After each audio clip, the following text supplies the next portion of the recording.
조금 전에 또 요즘에 재난 안내 문자가 너무 요즘엔 또 수시로 오네요. 그래서 이 동영상을 찍는 와중에 또 끊겨버렸습니다. 이어서 계속 해보도록 하겠습니다. 오늘은 이게 구속의 경륜 85번째 시간인데요. 7째 재앙입니다. 7째 재앙. 이 7째 재앙은 계시록 16장 17절에서 18절 말씀에 있는데요. 7째 재앙을 하다가 제가 동영상이 끊겼기 때문에 7째 재앙 그 전에 거를 보시고 불과 한 5분 정도밖에 그 찍혀진 동영상이 아니기 때문에 그거 먼저 보시고 지금 제가 하는 동영상을 같이 이어서 보시기 바랍니다. 계시록 16장 17절에서 18절 말씀입니다. 7째가 그 대접을 공기 가운데 소돔에 큰 음성이 성전에서 보좌로부터 나서 가로되 되었다 하니 번개와 음성들과 뇌성이 있고 또 큰 지진이 있어 어찌 큰지 사람이 땅에 있어 오므로 이같이 큰 지진이 없었더라 라는 말씀인데요. 7째 재앙이 내릴 때의 상황을 한번 생각해 보도록 하겠습니다. 이때 이제 7째 재앙이 내릴 때의 상황은 우리가 지난번에 6째 재앙을 이제 연구를 했는데 6째 재앙을 통해서 아마겟돈 전쟁이 우리가 이 실제적인 전쟁이라는 것을 우리가 공부를 했어요. 그래서 이 실제적인 전쟁이 일어나는 과정과 영적인 전쟁이 동시에 이 실제적인 전쟁이라는 것을 우리가 알게 됐는데 그리고 그 결과까지도 이제 연구를 하였죠. 그래서 이제 이 아마겟돈 전쟁으로 악인들이 이 고통스럽게 죽어갈 때 한편에서는 이 하나님의 백성들의 상황은 이 야곱의 환난 가운데서 최고조의 고통과 죽음의 공포 속에서 이제 하나님의 백성들은 지내고 있다는 것을 우리는 또 기억해야 합니다. 이 말씀이 어디에 있냐면은 초기문집 282페이지에 있는데요. 왜 이 하나님의 백성들이 최고조의 고통과 죽음의 공포 속에서 지내고 있는지 6째 재앙 때 이런 상황이 있었거든요. 읽어볼게요. 초기문집 282페이지인데요. 나는 한 문서가 여러 장 복사되어 세상 각처로 전달되는 것을 보았는데 그 문서의 내용은 성도들이 만일 그들의 특수한 믿음을 버리지 않고 안식일 대신 주일 중 첫째 날을 지키지 않는다면 특정한 기간 이후에 그들을 죽여도 무방하다는 것이었다. 어떤 곳에서는 그 법령이 시행되기도 전에 악인들이 성도들을 학살하기 위하여 밀어닥쳤다.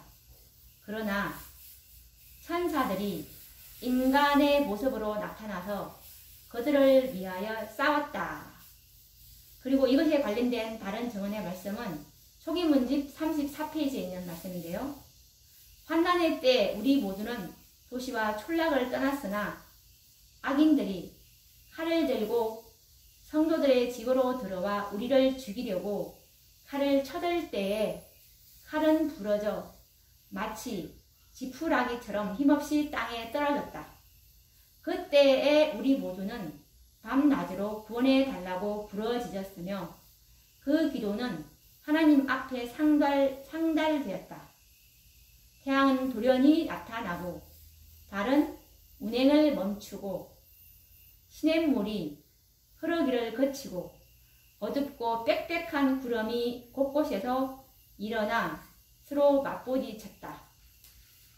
증언의 말씀에 보시면 이 셋째 재앙 때, 셋째 재앙이 이 강 근원이 피가 되는 건데 셋째 재앙 때 성도들을 학살하라는 그 법령이 포고되는 그 장면이 언급되는 것을 우리가 볼 수가 있습니다. 근데 이때 이제 법령이 내렸어요. 그런데 그때 죽이지는 않아요. 죽이지 않았는데, 이제 여섯째 재앙 때 이제 그 죽이려는 그 날짜가 이제 시행되는 날짜가 그때 있는데, 그 여섯째 재앙이 되기도 전에 먼저 악인들이 이 성도들을 죽이려고 하는 그런 상황이거든요. 그래서 이제 이렇게 해서 이제 여섯째 재앙까지 이제 여섯째 재앙까지 이제 진행이 되어 왔던 건데, 이렇게 이제 14만 4천인들은 위기 일발의 위급한 상황에 처하게 되었기 때문에 이들은 하나님께 부러짓지 않을 수가 없었을 거예요. 그래서 하나님께 부러짓고 있었고, 넷째 재앙과 다섯째 재앙이 온 천연계의 질서를 이제 깨뜨려서 밤과 낮이 교차되는 가운데 죽음에 직면하고 있었던 그런 과정이에요. 넷째 재앙은 해가 너무나 끔찍하게 내리쬐는 그 재앙이잖아요. 그리고 다섯째 재앙은 암흑 재앙입니다. 그러니까 낮과 밤이 막 이렇게 서로 이제 교차가 되면서 지금 완전히 천연계 질서는 깨뜨려진 그런 상황이에요. 바로 이 위기의 순간에 이제 이 엿새 재앙까지 이제 지내오면서 이제 일곱째 천사가 대접을 이제 공기 가운데 이제 쏟게 되는데요. 그때에 하늘 성전에서 되었다라는 큰 음성이 이제 발하여지게 되고, 일곱째 재앙이 이 땅에 시작되게 됩니다. 그래서 이제 일곱째 재앙이 어떤 과정을 거쳐서 진행되는지 한번 보도록 하겠습니다.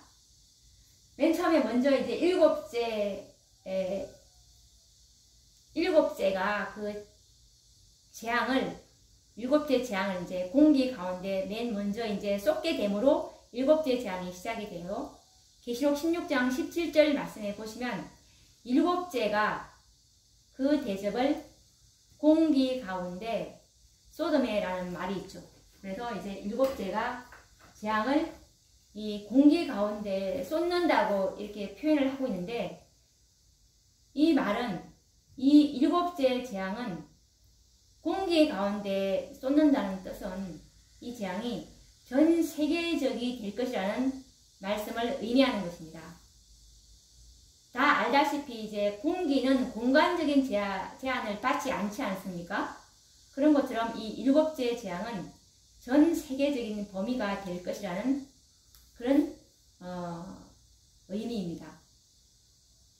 그러고 나서 이제 큰 음성이 성전의 보좌로부터 이제 나게 되는데, 어떤 말씀이냐면 되었다라고 하는 아버지 하나님의 음성이 발하여지게 됩니다. 한번 읽어볼게요. 계시록 16장 17절 말씀인데요.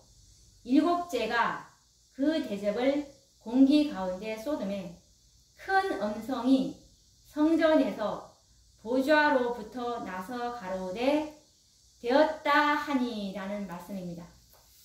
이 일곱째가 그 재앙을 공기 가운데 쏟을 때 되었다라는 음성이 하늘 성전의 보좌로부터 아버지 하나님께로부터 이제 발하여지게 되는데요. 이 되었다라는 음성이 발하여지는 상황을 한번 우리가 생각해 보도록 하겠습니다. 사단은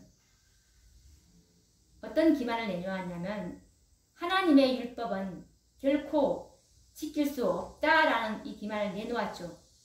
그래서 이 기만을 확정하기 위해서 6천년 동안 엄청나게 노력해 왔습니다. 그 결과로 거의 모든 인류가 하나님의 율법을 짓밟고 지키지는 않았지만 사단의 기만에 넘어갔죠. 그런데 하나님의 율법을 고수하는 극소수의 진실된 무리들이 항상 존재하여 왔습니다. 거의 대부분의 인류가 사단의 거짓 기만에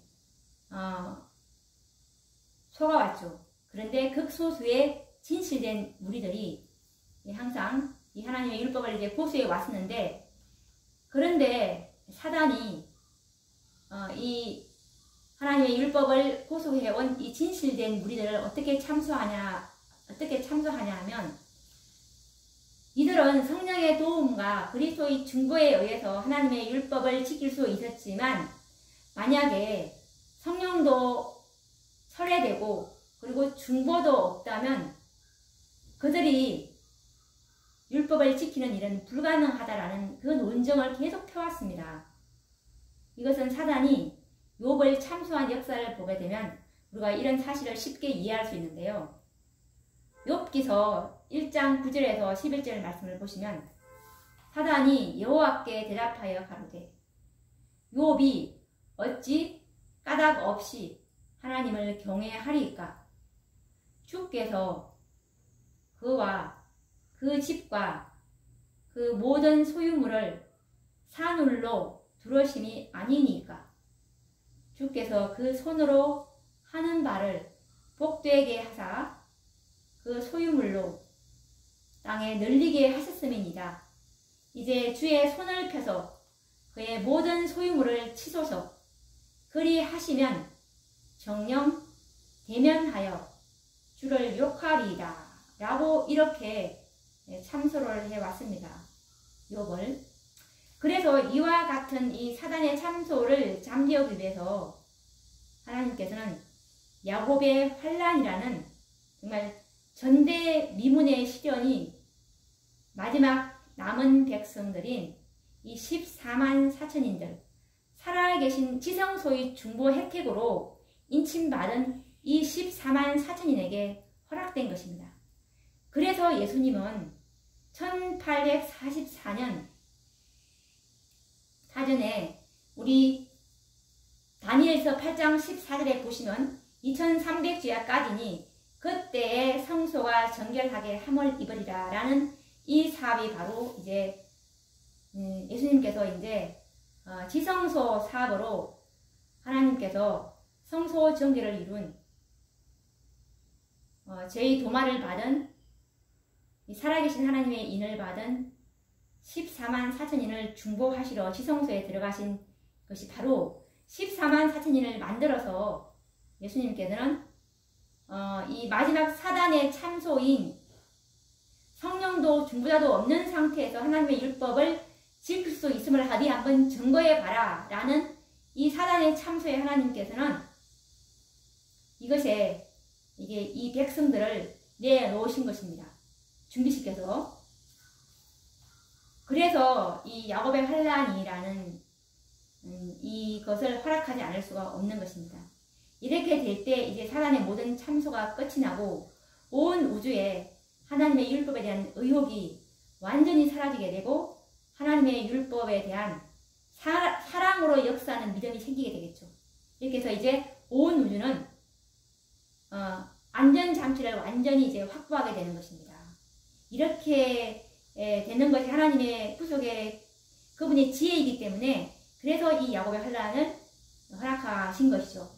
그래서 이 성령이 지상에서 철수되고 그리스도의 중보도 끝난 상태에서 이들이 시험을 받게 되는 것입니다.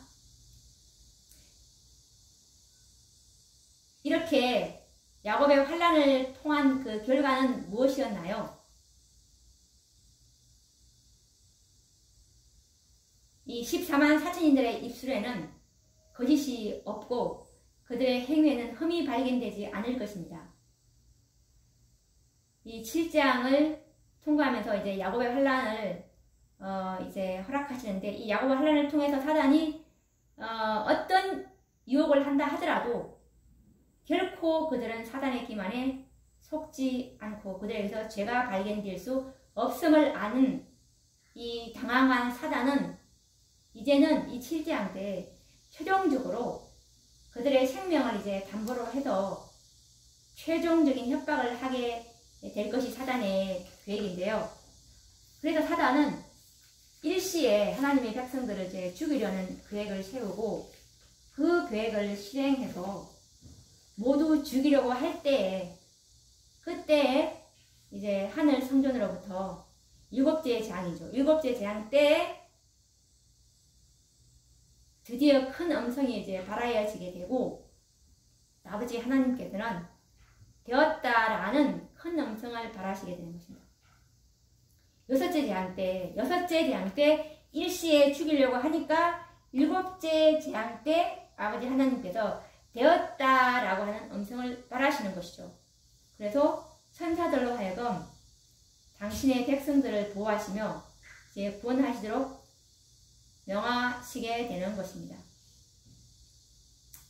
이렇게 이제 됨으로 인해서 이제 인간도 하나님의 율법을 지킬 수 있다는 증거가 이제 확정이 되는 것입니다. 이제 마지막 남은 백성들에 의해서 사단의 무고의 죄는 이제 확정이 되고 하나님의 자비와 공의로우심이 확정되었습니다. 하나님의 율법은 사랑의 율법이고 그리고 공의로운 율법이고 모든 피조물들의 행복을 위해서 제정되었음이 이제 확정될 것입니다. 6,000년 동안 비난받고 그리고 오해받으셨던 하나님의 의로우심이 마지막 하나님의 남은 백성들에 의해서 이제 확정이 되는 것입니다. 이들이 바로 성경에서는 14만 4천인들이라고 말합니다. 하나님의 특별한 소유, 하나님의 기념물들이죠. 그래서 이들은 새하늘 성전 예루살렘 그 성전 기둥의 석판에 14만 4천의 이름들이 금으로 명박이 되어 있습니다. 한 사람 한 사람 이름이 그들의 새 이름이 그곳에 이제 명박이 되어 있는 것입니다. 이들은 진정 하나님의 증인들이고 그리고 요한계시록 14장 4절 말씀에 보시면 여자로 더불어 더럽히지 아니하고 정절이 있는 자라 어린 양이 어디로 인도하든지 따라가는 자며 사람 가운데서 구속을 받아 처음 익은 열매로 하나님과 어린 양에게 속한 자들이다 라고 말하고 있습니다. 이 구속의 열매들을 보면서 누가 감히 하나님의 율법을 지킬 수 없는 율법이라고 말할 수가 있겠습니까?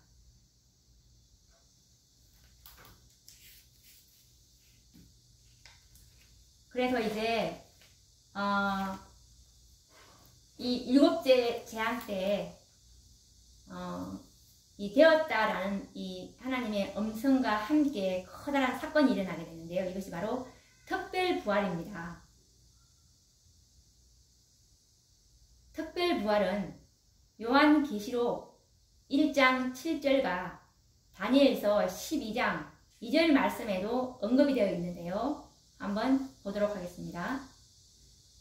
계시록 1장 7절에 보시면 각인의 눈이 그를 보겠고 그를 찌른 자들도 볼 터이요 땅의 티끌 가운데서 자는 자 중에 많이 깨어 영생을 얻는 자도 있겠고 수욕을 받아서 무궁히 부끄러움을 입을 자도 있을 것이며 라고 다니엘서 12장 2절에도 이렇게 기록되어 있습니다.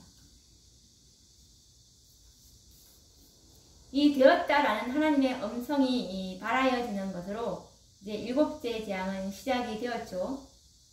그 음성에 의해서 하늘은 흔들리고 그리고 100건이나 되는 큰 우박이 이제 떨어지고 땅은 지진으로 이제 갈라지고 섬들은 제자리를 옮길 것입니다. 이때에 다니엘 12장 2절에 언급된 특별부활이 있을 것입니다.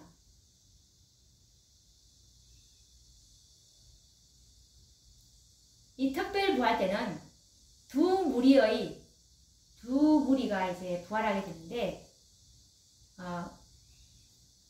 말 그대로 특별한 악인과 특별한 의인이라고 볼 수가 있어요. 그래서 이 특별한 악인들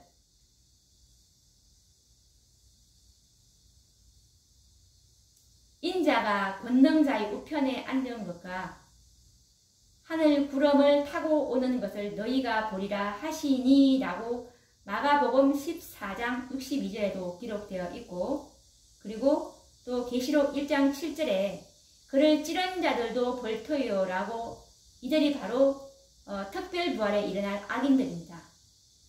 이들이 주님의 말씀의 약속에 따라 그들은 특별부활에 일어나 영광 중에서 오시는 장면을 보게 될 것입니다.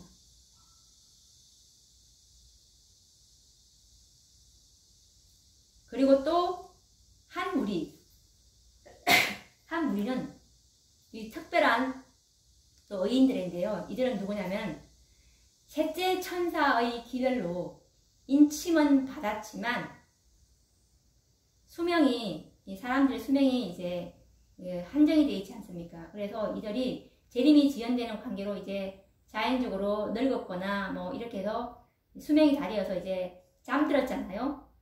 이 잠들었던 이 성도들, 셋째 천사의 기별로 이 살아계신 하나님의 인침은 받았어요.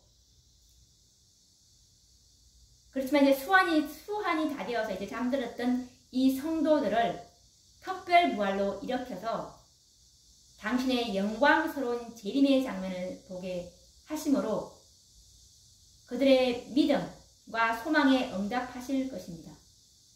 이들은, 이 특별부활에 일어난 의인들은 셋째 천사의 기별을 믿고 잠들었기 때문에 이들은 잠들기 전에 이 모두가 자기 생전에 살아서 예수님의 재림을 맞이하기를 소망하였던 분들이었어요. 그래서 또 그렇게 준비하였고, 이런 영혼들이 바로 이 특별부활 때 일어날 의인들인 것입니다.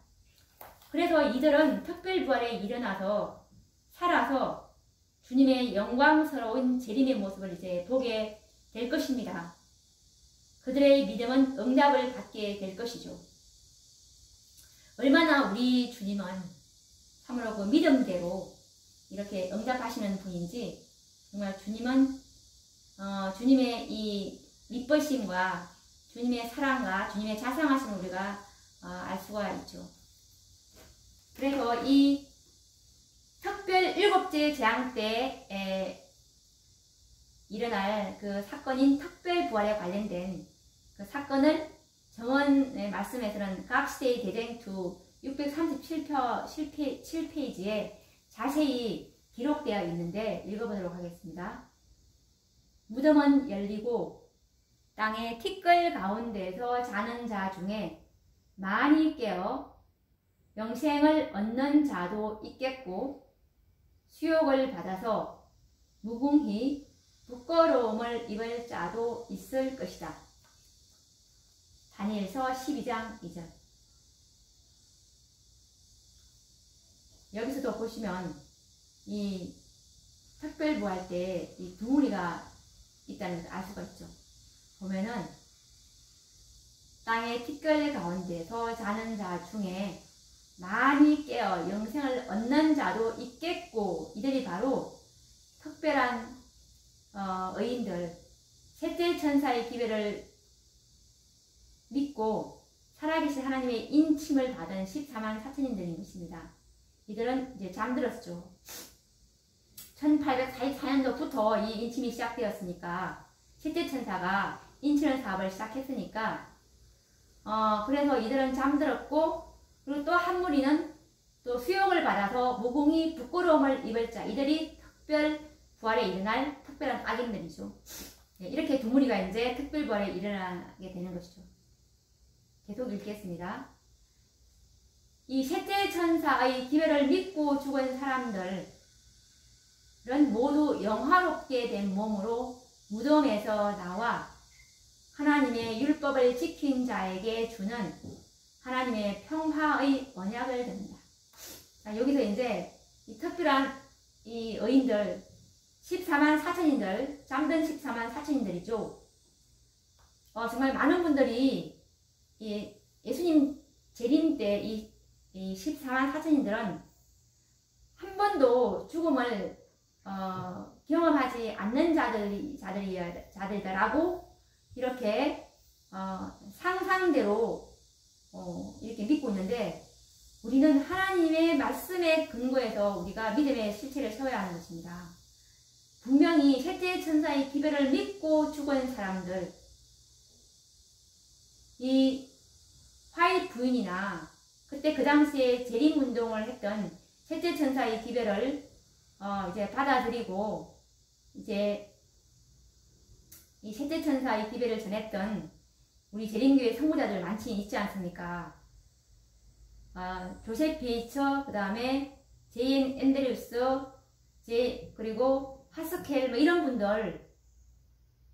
분들이 이제, 이때 이제 영화롭게 된 몸으로, 이들은 이제 안식일 기별을 받아들였기 때문에 안식일이 살아계신 하나님의 인이잖아요. 그래서 이들이 이제 영화롭게 된 몸으로 무덤에서 나오는 것입니다. 이들은 이때 무덤에서 이제 나올 때 늦은비를 영화롭게 된 몸은 불멸의 몸이 아닙니다. 아직 이들은 불멸의 몸이 될 수가 없기 때문에, 그래서 이제 야곱의 환란을 7장 때 이제 지금 이들이 특별부활을 하기 때문에 7장 초기에 일어나서 지금 7장은 일곱째 재앙은 짧은 기간 동안이나마 이 특별부활한 이 의인들은 14만 4천인들, 이 부활한 14만 4천인들은 짧은 기간만을 통과하기 때문에 계시록 14장 13절에 보시면 주 안에서 잠든 자들은 복이 있도다 라고 하는 것이 14만 4천에 들어가면서, 그리고 이 재앙을 짧게 통과하고 그 재앙을 짧게 경험한 다음에 일곱째 재앙 그 끝에 이제 예수님께서 재림하시지 않습니까?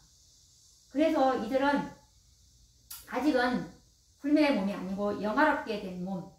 왜냐하면 이들도 늦은 비 된 상태로 야곱의 환란을 통과할 수가 있기 때문에 하나님께서 이때 이제 야곱의 환란을 통과하라고 이제 늦은 비를 분 상태로 일어나게 되는 것입니다. 은혜를 더해 주셨죠. 그래서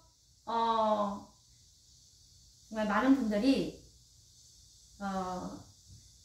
우리가 말씀으로 돌아와서 말씀을 확인해서 자기가 믿고 있는 바가 뭐가 잘못됐는지를 성경을 참고해서 믿음을 세우시기 바랍니다. 그리고 또 다른 한 무리, 이제 특별한 악인들이 일어나는데요. 그를 찌른 자들, 계시록 1장 7절에 있죠. 그리스도의 죽음의 고통을 조소하고 조롱한 자들, 그리스도의 진리와 그분의 백성들을 몹시 핍박한 자들도 또한 일어나서 영광 중에 계신 그분을 쳐다보고 충성되고 온순한 사람들에게 주어지는 영광을 보게 된다. 이 특별한 악인들은 어떤 사람들이냐면 그리스도의 죽음의 고통을 조소하고 조롱한 자들, 그리고 또 어떤 분들이냐면 그리스도의 진리와 그분의 백성들을 몹시 핍박한 자들, 이들이 바로 특별한 악인들이라는 것입니다.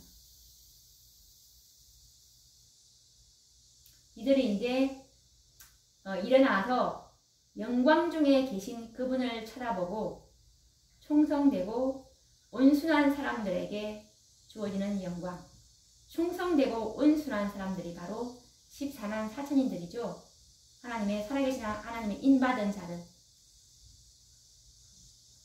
이들에게 주어지는 영광을 보게 된다라고 이렇게 대댕투 637페이지에 기록이 되어 있습니다.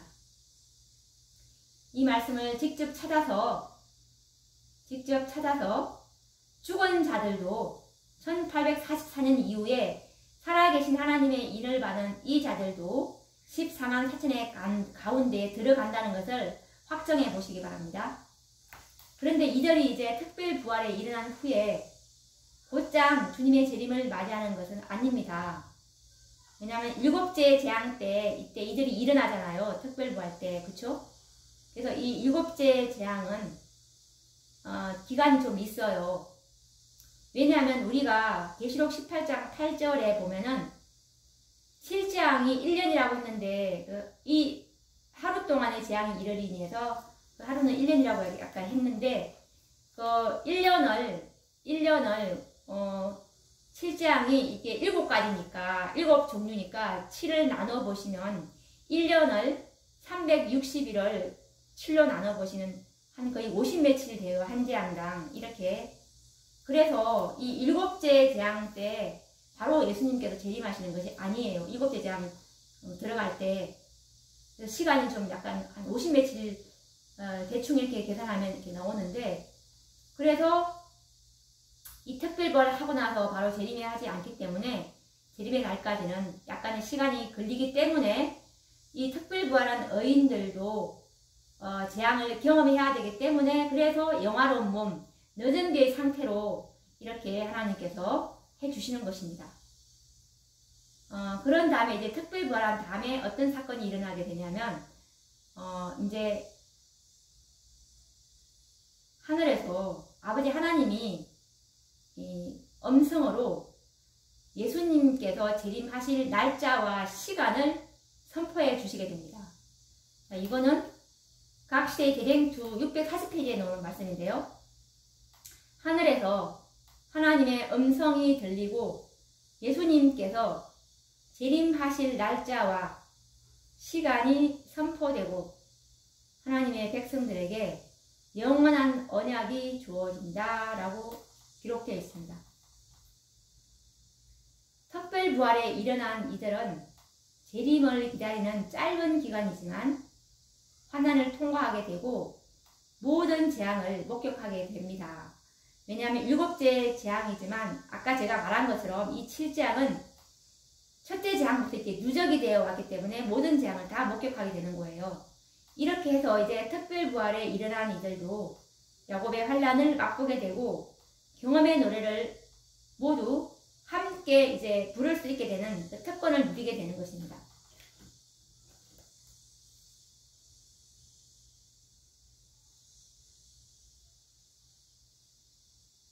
그리고 계시록 16장 19절 말씀에 보시면 큰 성이 세 갈래로 갈라지고 만국의 성들도 무너지니 큰 성 바벨론이 하나님 앞에 기억하신 바 되어 그의 맹렬한 진노의 포도주 잔을 받음에라고 기록되어 있는데요. 이 큰 성 바벨론이 세 갈래로 갈라진다는 말은 바벨론이 받을 재앙을 세 부류로 하나님께서는 하실 것이라는 예언의 말씀인데요. 하나님은 참 이 자비를 베푸시는 것에도 공의로우시지만 이 하나님의 진노에서도 공의롭다는 것을 우리가 알 수가 있어요.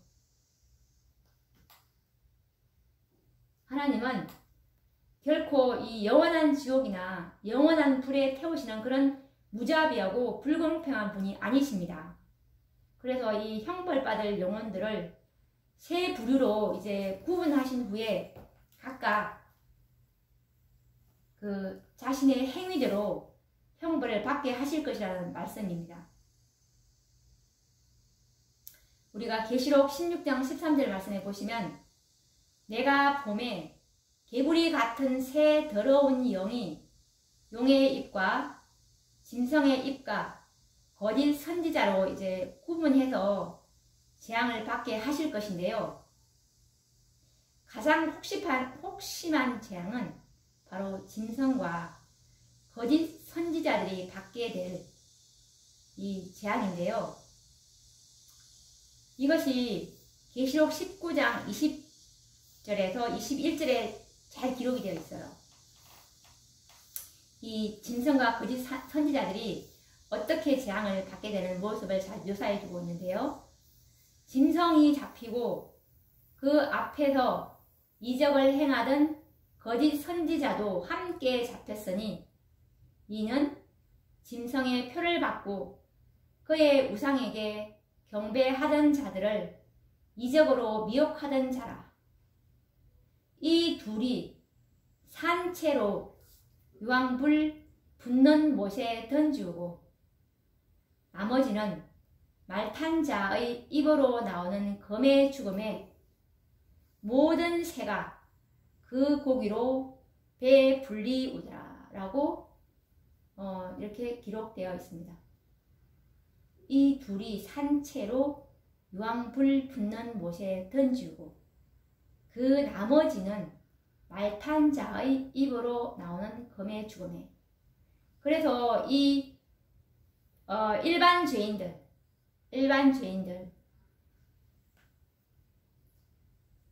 이 용의 입으로 표현된 계시록 16장 13절에 용의 입으로 구분된 일반 죄인들은 말탄 자의 입으로 나오는 검, 하나님의 말씀의 기운으로 죽을 것이지만 이 짐승과 거짓 선지자들은 오랫동안 유황불에 의해서 이제 살아있는 상태에서 고통을 당하는 형벌을 받게 될 것인데요. 그 형벌 기간은 이제 알 수는 없지만 다른 악인들과는 달리 이들은 이제 예수님 재림하실 때 이 의인들이 하늘로 승천하지 않습니까? 헤일 수 없는 그 한 무리랑 계시록 7장 9절에서 이제 12절에 보시면 헤일 수 없는 한 무리가 있죠. 이들은 아담 때 이후부터 셋째 천사의 기별의 빛이 오기 전까지 잠든 이 의인들이고, 이들은 예수님께서 재림하실 때 첫째 의인의 부활로 일어날 이 무리가 바로 계시록 7장 9절에서 12절에 나오는 헤일 수 없는 큰 무리입니다. 이 한 무리랑 그리고 계시록 7장 1절부터 8절까지 나오는 살아계신 하나님의 인 예수님께서 지성소에 들어가심으로 완전한 빛을 주셨습니다. 지성소에서 비치는 완전한 빛으로 구원받을 14만 4천인들이 또 한 무리죠. 그래서 이제 예수님께서 재림하실 때 두 무리들이 이제 하늘로 성천하게 된 그 이후까지도 이 짐승과 거짓 선지자들은 한동안 살아서 이제 형벌을 받게 되고 결국은 이제 죽음을 당하게 되겠죠. 이것이 초기문집 289에서 290페이지에도 기록이 되어 있습니다. 하나님의 진노가 마지막 7장으로 지상의 거민들 위에 내리자 저들은 고통 때문에 혀를 깨물면서 하나님을 저주했다. 거짓 목자들은 여호와의 진노의 대표적인 표적이 되어 왔다. 그들은 선 상태에서 눈과 혀가 썩어 들어간다. 성도들이 하나님의 음성으로 구원함을 받아 성천한 후에 악인들은 자기들끼리 적대감을 가지고 싸웠다. 땅은 피로 물들어진 것 같이 보였으며 시체들이 땅 이 끝에서 저 끝까지 절비하게 널려 있었다라고 기록되어 있습니다. 짐승과 거짓 선지자가 일반 악인들과는 달리 이 특별한 고통을 받을 것이라는 말씀은 그들이 받은 이 빛의 특권과 비례해서 그들의 죄악과 악함이 일반 사람들의 죄보다도 크고 엄중하다는 것을 암시하고 있는 것입니다. 우리는 받은 바 빛에 비례해서 심판을 받게 될 것이고, 그래서 이 빛에 비례하여 심판이 더욱 무섭다는 사실을 알 수가 있습니다. 빛을 거절하고 진리를 대적하여 이 무지한 영혼들을 오류로 인도하는 행위가 얼마나 두려운 일인지 깨닫게 해주는 것입니다. 마지막 시대를 살아가고 있는 우리는 지성소의 빛으로 우리가 다 심판을 받기 때문에 이 지성소에서 하나님의 명령은 너는 내 앞에서 완전하라, 너는 내 앞에서 거룩하라 라는 기별입니다. 우리는 하나님의 완전한 율법을 보여주셨기 때문에 하나님의 모든 말씀에 우리의 품성을 저울질해야 할 것입니다. 어떠한 결함도 용납하지 않을 것입니다. 그래서 우리가 믿고 있는 바 이 진리가 약간의 오류나 거짓이 있다면 우리는 지성소의 중보 혜택을 받을 수가 없습니다. 완전한 진리가 완전한 하나님의 영광을 만들어낼 테니까요. 성령은 진리를 통해서 역사하기 때문에 만약에 거짓이나 오류가 있다면 이 사단은 거짓을 통해서 자기의 품성을 우리 속에서 새기기 때문에 얼마나 이 진리와 하나님의 영광이 밀접한 관계를 우리가 아시게 된다면 지금 내가 믿고 있는 바가 진리인지 아니면 사람들이 만들어낸 인간의 이론인지 라는 것을 우리는 신중히 검토해 봐야 하는 것입니다. 이제 이 지구는 그리스도의 재림과 의인들의 성천으로 이제 1000년 동안 무저갱의 상태가 되고 사단만이 이제 이곳에서 죄악의 비참한 결과를 보면서 이제 살게 될 것입니다. 예수님께서 이제 이 의인들을 구원하시고 하늘로 이제 데려가신 이후에 1000년 동안 사단이 이 지구에 갇혀 있게 될 것이고 1000년 이후에 예수님께 다시 이 땅에 삼림을 하게 되겠죠. 그러면 우리가 이제 대쟁투 658페이지를 한번 읽어보도록 하겠습니다. 여기서 이제 사단이 1000년 동안 이제 이 땅에서 예수님께서 이 세 번째 이 땅에 내려오실 때 새 예루살렘 성전과 함께 이 땅에 내려오시게 될 것인데요. 이 성도들과 함께 그 전에 1000년 동안에 재림하고 나서 1000년 동안에 사단이 이 땅에 결박되어 있을 것이라는 것을 기록한 말씀을 읽어보도록 하겠습니다. 요한계시록의 기자 요한은 사단이 추방될 것과 땅이 황폐하고 혼돈한 상태로 바뀌어질 것을 예언하고 그와 같은 상태가 1000년 동안 존속될 것을 말한다. 주님의 재림의 광경과 악인의 멸망에 관하여 말한 후에 예언은 다시 계속된다. 또 내가 봄에 천사가 무저갱 열쇠와 큰 쇠사슬을 그 손에 가지고 하늘로서 내려와서 용을 잡으니 곧 옛 뱀이요 마귀요 사단이라. 잡아 1000년 동안 결박하여 무저갱에 던져 잠그고 그 위에 임봉하여 1000년이 차도록 다시는 만국을 미혹하지 못하게 하였다가 그 후에는 반드시 잠깐 놓이리라 라고 요한계시록 20장 1절과 3절에 기록되어 있습니다.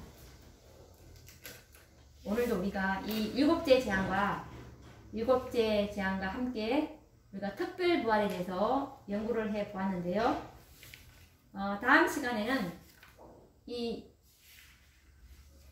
야곱의 환란을 조금 더 자세히 한번 더 구체적으로 우리가 더 연구를 해 보도록 하겠습니다. 그러면 또 다음 시간에 뵙도록 하겠습니다. 감사합니다.